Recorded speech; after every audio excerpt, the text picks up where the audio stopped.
والفجر فجر کی قسم، وليال عشر اور 10 راتوں کی، والشفع والوتر اور جفت اور طاق کی، والليل إذا يسر اور رات کی جب جانے لگے. هل في ذلك قسم لذي حجر اور بے شک یہ چیزیں عقل مندوں کے نزدیک قسم کھانے کے لائق ہیں کہ کافروں کو ضرور عذاب ہوگا. ألم تر كيف فعل ربك بعاد کیا تم نے نہیں دیکھا کہ تمہارے پروردگار نے عاد کے ساتھ کیا کیا؟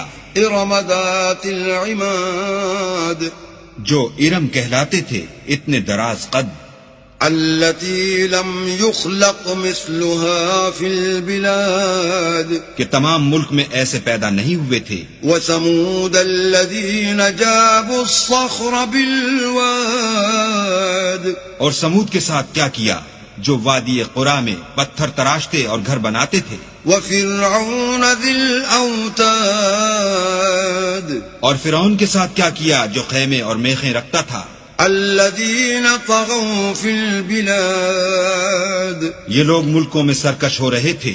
فأكثروا فيها الفساد اور ان میں بہت سی خرابیاں کرتے تھے. فصب عليهم ربك سوط عذاب تو تمہارے پروردگار نے ان پر عذاب کا کوڑا نازل کیا. إن ربك لبالمرصاد بے شک تمہارا پروردگار طاق میں ہے.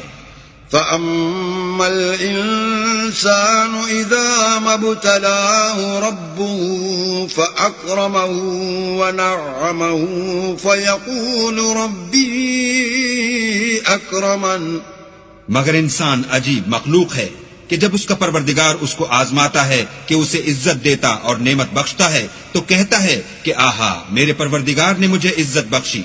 وأما إذا ما ابتلاه فقدر عليه رزقه فيقول ربي أهانن اور جب دوسری طرح آزماتا ہے کہ اس پر روزی تنگ کر دیتا ہے تو کہتا ہے کہ ہائے میرے پروردگار نے مجھے ذلیل کیا.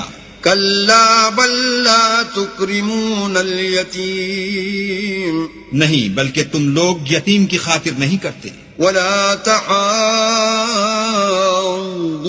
على طعام المسكين اور نہ مسکین کو کھانا کھلانے کی ترغیب دیتے ہو. وتأكلون التراث أكلا لما اور میراث کے مال کو سمیٹ کر کھا جاتے ہو. وتحبون المال حبا جما اور مال کو بہت ہی عزیز رکھتے ہو.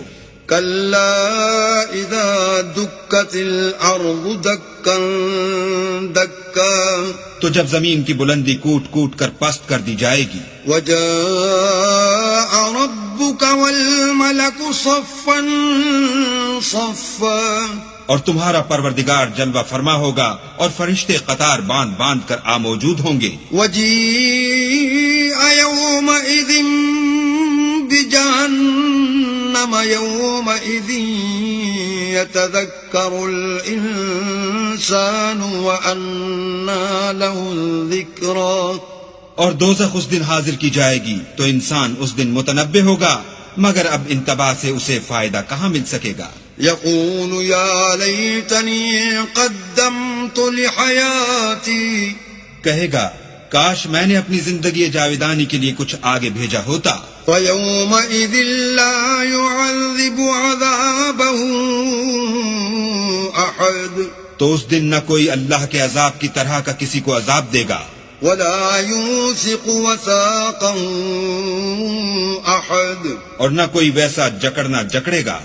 يا أيتها النفس المطمئنة اے اطمینان پانے والی روح، ارجعي إلى ربك راضية مرضية اپنے پروردگار کی طرف لوٹ چل، تو اس سے راضی وہ تجھ سے راضی. فادخلي في عبادي تو میرے ممتاز بندوں میں شامل ہو جا. وادخلي جنتي